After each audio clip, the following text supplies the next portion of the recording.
Really? A third account? Free to play? Completely solo? Are you crazy? Are you out of your mind? Ain't nobody got time for that. You can't play 3 accounts at once. Who's got time for any of that? You have to be crazy to try to play 3 accounts of Summoner's Glory. I mean, come on. No. Just no.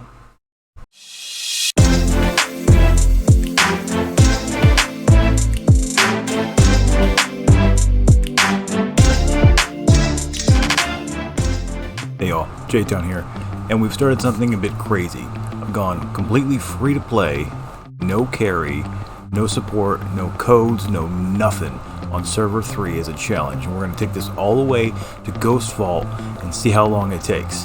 And I'll show you what to do, achieve as much as possible, as quickly as possible. Alright, so when you first log in, you're going to make your character. You come to this screen here, designed from the small amount of choices there are, it's not that big a deal. What you're going to do after you put your name here, before you hit create, this little box at the bottom, you're going to put capital THS for my boy Higher Standard. That's his promo code. It's going to give you just a little booster pack, and that's the only bonus of any kind we're going to give ourselves once we create this account. Alright, so when you first get into the game, we're going to open up that package. It's going to have a couple of summoning books for you, a bit of diamonds, just different things like that to get you started. And the first thing I'm going to do is just open them up and start summoning the gold and silver books that you have. If you give me the epics, go down to the blacksmith. Alright, so once you've summoned your books and you've got the phantoms that you're going to get, whatever they may be, you want to take a look and decide what your party setup should be. Now at this point, you're very early game. There's no shame in using an S tier phantom, especially if they're the ones that you want, the mechanics that you need. That's more important at this point. So you look through what you've gotten. Initially, a couple of days in now, I got a S level Sea Conqueror, so I went with that. I did not have a Haley, I had an S level clock, and I had an SS Vizier. So there are several things you can do, but ideally you want to look for a clock, you want to look for a Haley, you want to look for Sea Conqueror, King of Margarod, King Argon is another one, the S or higher version of King Argon. Fire Thief is also a viable one. I'm going to steer you away from Sea Warrior because his viability comes from high crit rate, and at this point in the game you're not going to have the resources to get into that, nor the runes available to make that even possible. Your assets are better used elsewhere. Alright, so you've got your initial team, you got the books open that you were given, you've gotten the best champions or phantoms that you're going to get at that point. Assemble the team that's the best out of what you have. Continue through the story until you unlock the Elemental Lords in the Battle Assistant. You want to open the ability to do those in the activities here. Elemental Lords, Fire, Wind, Lord, Light, Water, and you're going to want to do 1 and 2. You need to get 2 3-starred, and then once you've beaten that in all of these, use anything you've gotten, upgrade the phantoms you can to Evo 1, Evo 2, do all that you can there, and then you're going to go to the Battle Assistant, Elemental Lords, and you're going to go ahead and put in here Illusion level 2, but you're not going to max it out with all the vigor you have. You're just going to put like an hour from now. So you're going to do 12 runs for the 1 hour. It's going to cost you 60 vigor. Now, where are you going to get that vigor? When you first open your book, you've got some gems. We're going to buy vigor with those gems, and that's about all we're ever going to buy with that. So the shop here is where you'll spend your gems. You'll buy this every day. It costs 1 gem for a gold book. That's golden for you. You're going to buy this when it's at 100, and only once when it's at 100. That usually will reset every so often. Only buy it at 100. Other than that, you're not going to buy anything else in here except for vigor pots. All of your gems go to vigor pots initially. That'll slightly change as we get a few levels in. So you got those vigor pots. You've done the first 2 levels to 3-star of the Elemental Lords, and then you're going to set those for an hour. All of them. Obviously Lord of Essence only on weekends, but Fire, Wind, Light, Darkness, Water, all those for 1 hour. Phantom Abode, if you've got that open, you can start doing the same thing.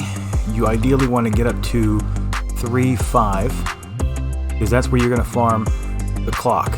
SS fragments and S copies. He is going to be invaluable for you. He's going to be your early game nuker. He has an HP based single target attack. He's going to get you through some of the content early in the game. You're going to really rely on the Astral Clock. Get that, get him. Always have Battle Assistant running, but only for an hour or 2.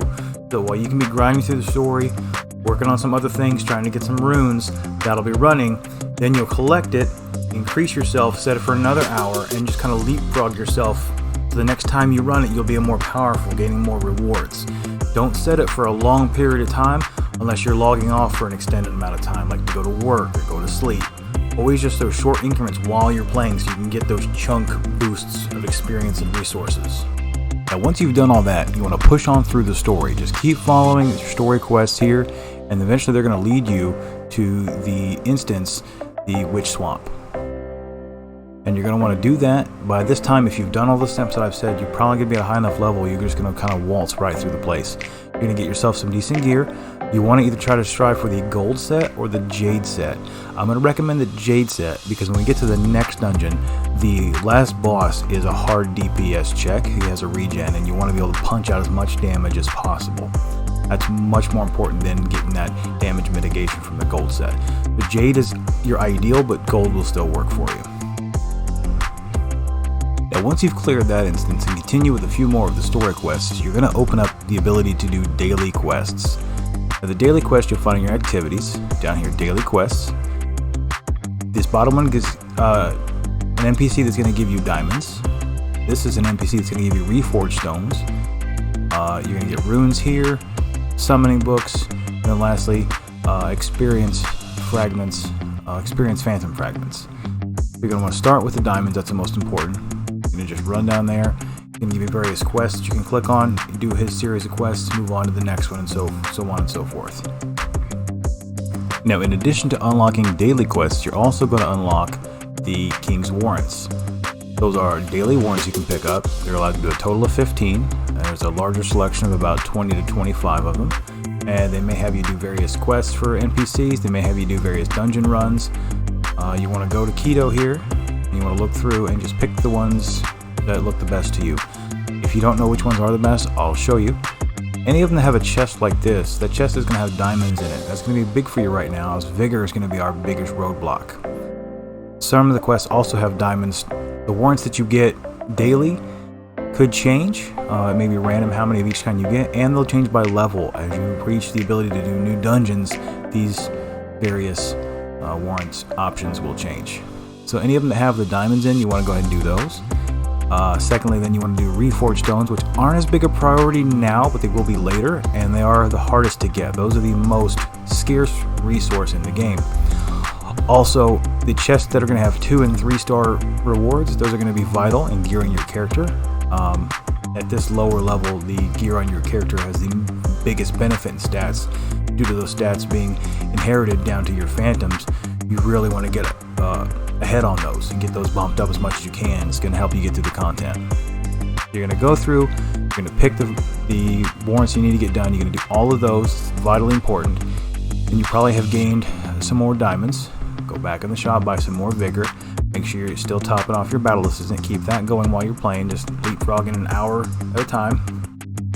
Now once you've collected that first hour or two of the battle assistant rewards, the experience, the silver books, the Evo mats, you're going to try to Evo up that core team you've established to Evo 2 if you can. I'm also about level 60. And then from there, you're going to just go right on down to the Demon Tower. You'll find that here in Activities, Demon Tower, and you'll run down there. Now Demon Tower just gets higher from 1 to 300 as you go, but with this team you should be able to clear the first 30 to 40 levels pretty easily. I'm at level 80 here. You see the rewards you get as you clear those different things. I'm only at 4 days in, and just to show you, let's see here, bonuses. Just to show you, I've spent exactly $0 in this game. 0 of 100 spent.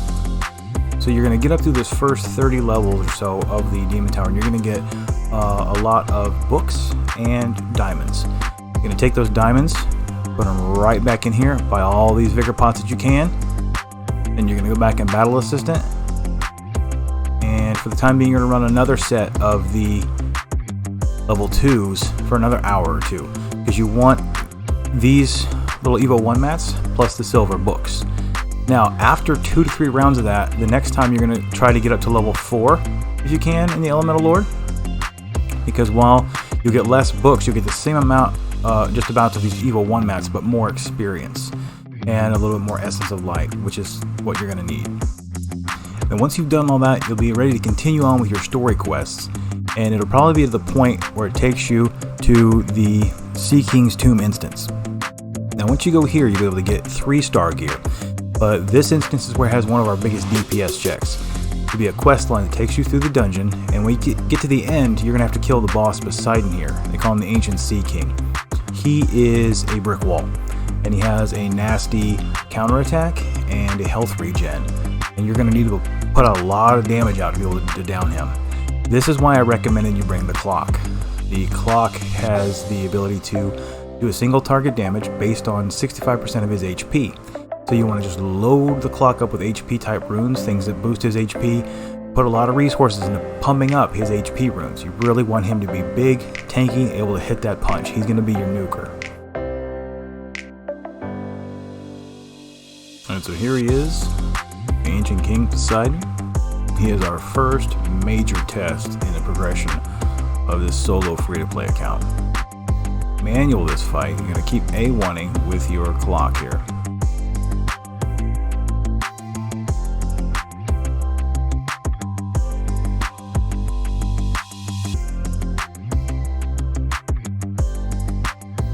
You want to resist the urge to do any of the buffs or any of the heals with your clock.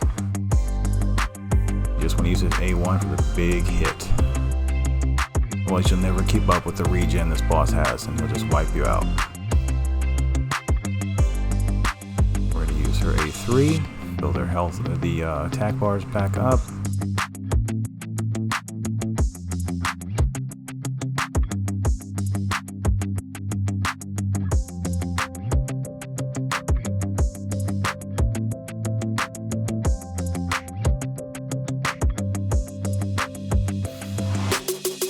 Nice big chunks. When it crits, you're really going to notice it. It's going to be huge. She got a bonus attack, which is beautiful.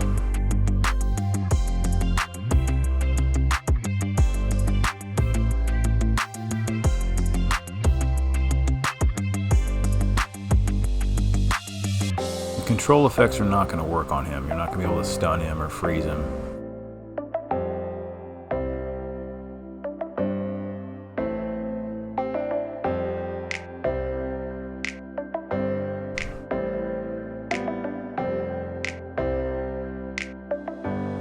Keep plugging away, just keep chipping away at him. Now, if you had gotten a King Argon in SS, you obviously could have built him, brought him in for some more DPS too. But clock is going to be your biggest nuker. See, there we go, nice crit. Getting close.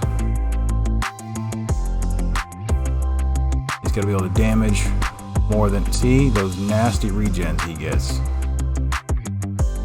It's just, ugh.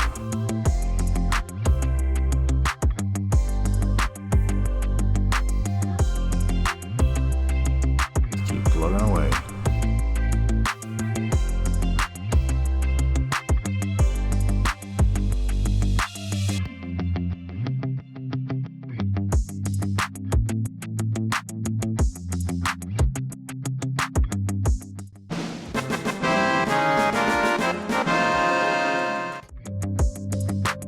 Finished him off. So see, it is possible.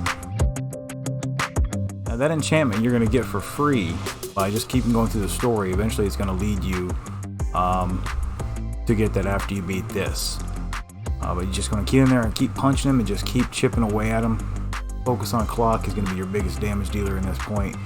And then once you've completed, this part of the game, that's it. You ready for the next challenge. So we're going to continue on. We're going to make progress. Then we're going to check back in when we've got some significant progress moving toward the next dungeon. Just keep plugging along and check back in with you.